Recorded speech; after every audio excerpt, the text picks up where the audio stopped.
Hi, my name is Luis. I am an amateur astrophotographer.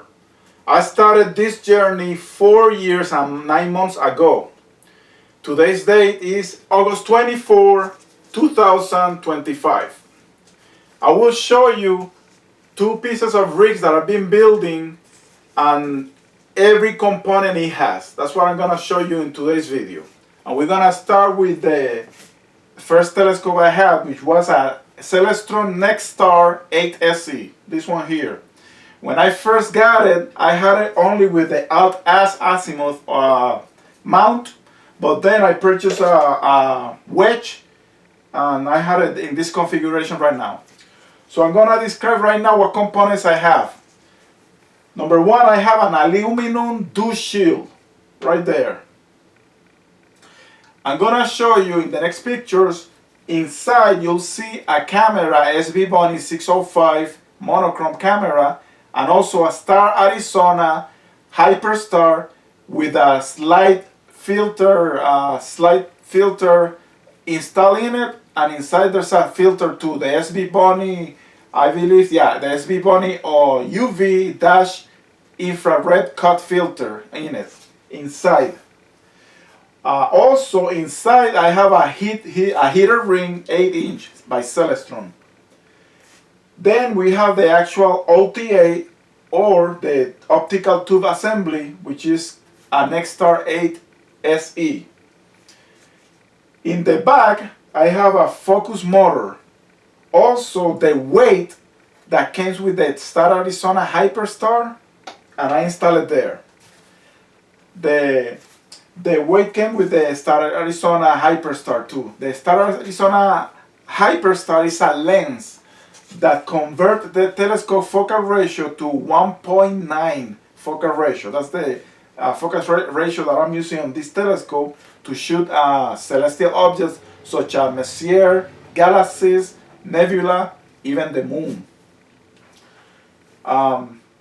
So we have those parts there. The next part is the wedge. For the specifically designed for this type of telescope, is a wedge for the NexStar 6 and 8. It's designed for that, and of course you got the tripod. Came with it, the tripod. So those are the components that I have on this telescope. When I use this telescope, I will install a Starsense Autoguider over here to help to locate the star and align it. All right. On the next telescope that I have, it's called the C11 telescope. Is a C11-A-XLT. It has the XLT coding technology. This telescope is 11 inches. The one prior was 8 inches, but this one is 11 inches. And these are the parts. Again, the Dew shield, aluminum Dew shield, 11 for the 11 inch. Inside the Dew shield there's a heater ring. There's a heater ring inside of 11 inches to inside. There's no Hyperstar installed on this telescope. Even though if I prefer I can get it, but I'm gonna leave it on with no Hyperstar at all. I'm just gonna use it on this configuration that I will tell in a moment specifically what it is. The next part is the actual C11 optical tube assembly. Then I have the Starsense Autoguider right there. Starsense Autoguider. It has a camera so it can help align and guide the telescope. Underneath it has the CGEM Dovetail. Also underneath attached I have the controller, Dew Heater Controller 4X. In the back, and I'm going to show you pictures, in the back there's another 4 focus motor located over here.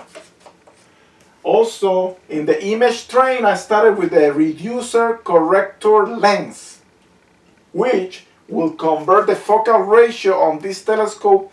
It will change it from f10 to f6.3. That's the focal ratio that I decided for this configuration. Why? Because you can shoot planets and also you can shoot deep sky objects and also the moon. definitely. And the sun if you prefer, but I'm not using this for the sun. I got a different telescope for the sun. Now, continuing in the image train, after the reducer corrector, I install an SCT to 2-inch adapter.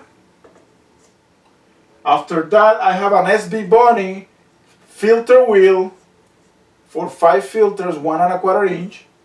Manual, it's not electronic, it's manual. And then after that component, I have the camera, the SVBONY 605MC monochrome camera. Besides that camera, I have other 6 more cameras that I can install right there and replace. I will show you the pictures, which are them. Basically, they are the CWO ASI 120 mini camera. The other one is the ZWO ASI 120 color camera, MC camera.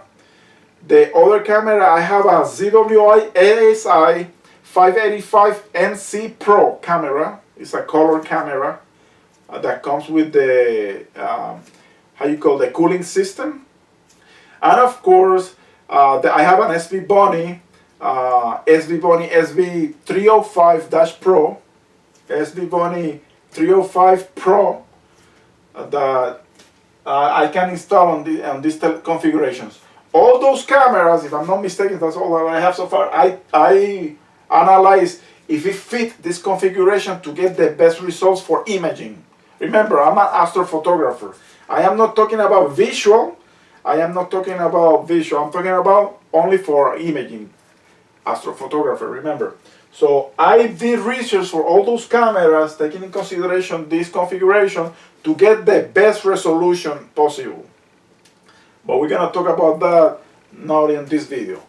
The other component that I have is the actual mount. The mount is a Celestron CGEM 2 mount right here. And of course, comes with its own tripod. I have weights, so I can balance the telescope. And the weights are two different weights, each one weighing 17 pounds, right there. Now let's talk about the payload capacity, or the payload capacity for both telescopes. The maximum payload capacity for the NexStar 8SE here with the Hyperstar is 36 pounds. That's the payload, but I weighted this part here, all the components, and it's about 23.2 pounds. Let's put like 24 pounds, give and take. So the weight is fine. I can add up to 36 pounds. So this weight right now 23 or 24 pounds. And it's gonna work fine. It's working fine. I can show you pictures too that I took with this configuration right there. On this picture I didn't have the Starsense Autoguider. It was just using it without it. And I got a sample picture there that I took a couple of years ago with the little knowledge that I have, so it's pretty decent. With more post-processing knowledge and techniques, you can get the pictures better, but just so you have an idea on the real situation, what I have up to this point. Now, the payload capacity for this rig, and it comes with the mount. The mount determines the payload capacity is up to 40 pounds. And guess what? When I weigh all these components, actually I didn't weigh them, I add them according to which individual component weight online. I add all those values and I have 43.5 pounds. 43.5 pounds. Which means that I'm over 3.5 pounds over the payload capacity at this moment. But because I haven't tested this equipment yet, I will test it whenever the sky permit, and I will see if it works or not. My guess is it's gonna be fine. My guess. Let's see. Now on the payload capacity on the 8-inch telescope, like I said before, it's only 24 pounds, actually 23.27 pounds. But the mount with the wedge can support up to 36 pounds. So. And I tested before, so it's fine. Now, So far, those are the components of the both telescopes that I'm showing you today, and that's the purpose of doing this video. In addition, you're gonna see the next picture is the computer that I use. It's a laptop. As long as it's a laptop with, you know, good memory, good RAM memory, and also you have the proper table there to connect it to the telescope and sit down, and you get like a little table there. That's the computer that I use. It must be the one that I use. It has Windows operating system. So because the software with the Celestron works well with the Windows operating system. Before I close out this video, I need to mention an important component that I never did, which is the hand controller, right there. Right there, the hand controller that comes with the NexStar 8SE, and also the same hand controller right here that comes with a CGEM 2 mount. The hand controller is a NexStar Plus. NexStar Plus. Other than that, I wish you clear skies, and thank you.